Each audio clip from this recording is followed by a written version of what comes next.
Une image RVB est constituée de 3 couches rouge, vert, bleu qui par addition reconstituent l'image couleur. Ces 3 couches correspondent à l'analyse par un scanner d'un document en couleur sous 3 filtres rouge, vert, bleu.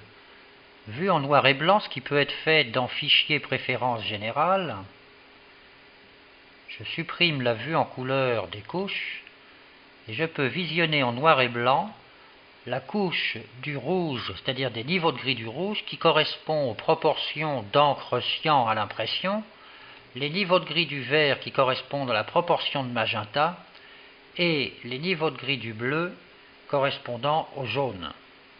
Ces 3 couches rouge, vert, bleu constituent l'image elle-même. On peut trouver également des couches supplémentaires qu'on appelle des couches alpha et qui permettent de mémoriser des masques, par exemple ici le masque d'une silhouette de détourage. Il ne faut pas confondre les couches avec les calques étant un empilement d'images couleurs, elles-mêmes en RVB, toutes indépendantes, et qui reconstituent par superposition et transparence l'image principale. Ici, un empilement de calques visibles ou pas, qui correspondent à des vêtements, par exemple le calque du haut en jean que je peux supprimer. Je le supprime de la vision de l'écran, je peux supprimer également le foulard et la suite.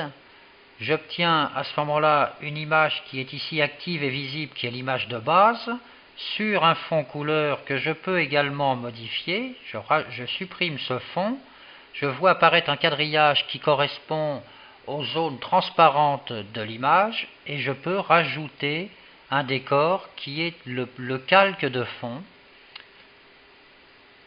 Comme il ne fait pas chaud, je vais rajouter un pull sur ce calque. Je pourrais également changer le portrait du personnage. Je laisse apparaître à ce moment-là en arrière-plan le plan de base que je peux maintenant supprimer de la visualisation écran. Je fabrique une autre image, par exemple en rajoutant la robe rouge et en supprimant le pull. Et retrouver un autre décor par différents éléments rajoutés.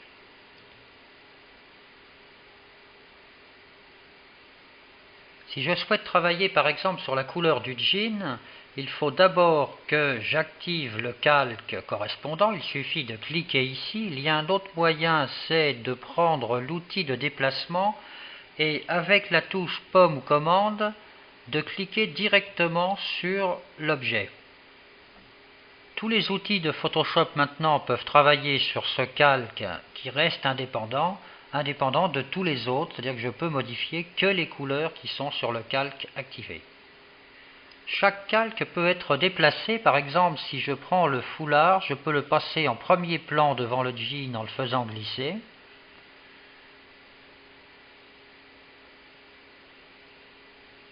Supprimer par exemple maintenant le haut en jean, activer le foulard et faire varier la transparence du foulard puisque le calque est actif indépendamment des autres calques.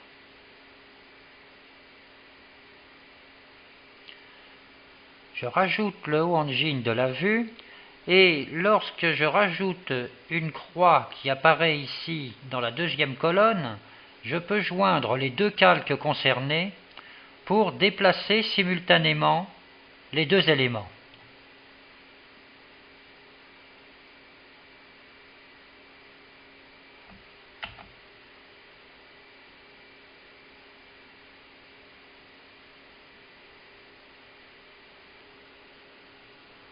Je remets en place le foulard, je garde la liaison de déplacement, d'autres calques pourraient être déplacés également en même temps, et je peux supprimer ce déplacement. Dans le menu de la palette, on peut créer un nouveau calque, on peut le faire également en cliquant uniquement ici sur cette icône. Je peux dupliquer le calque actif, je peux le supprimer. J'aurai la même action en le glissant ici vers la corbeille. J'active maintenant le calque Engine et j'ai accès ici à des options de calque qui correspondent aux options de collage de la version précédente d'un calque par rapport aux autres, avec ici la liste des options de combinaison de couches entre pixels collés et pixels survolés. Le menu des options se retrouve ici directement dans la palette des calques.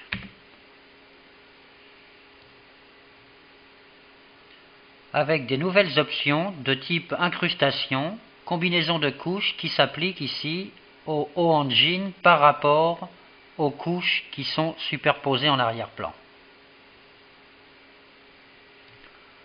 Option de collage nouvelle, lumière tamisée ou lumière crue qui donne encore un autre effet. Et je reviens à la version normale des calques. Toujours dans le menu de la palette, je peux rajouter ici un masque de fusion. C'est un masque en niveau de gris qui s'ajoute au calque, qui est indépendant des couches alpha, mais qui agit tout à fait de la même façon. Son utilisation et d'autres applications plus sophistiquées des calques seront développées au cours de démonstrations.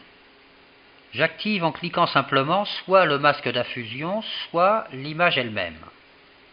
Lorsque le travail est terminé, certains calques peuvent être fusionnés. Il s'agit de la fusion en une seule image des calques qui sont visibles, voilà ici qui apparaissent en fond. Et pour enregistrer l'image dans sa formule définitive, on peut aplatir l'ensemble des calques et à ce moment-là supprimer ou pas les calques masqués. L'intérêt est alors de réduire le poids du fichier puisque l'image de base sur un seul calque était de 330K ici et est montée à 1,47 MB par le poids des calques supplémentaires. Attention, lorsque les calques sont fusionnés ou aplatis en un seul calque, on ne retrouve pas les calques précédents indépendants, il faut donc garder une copie de l'image à l'état de calque.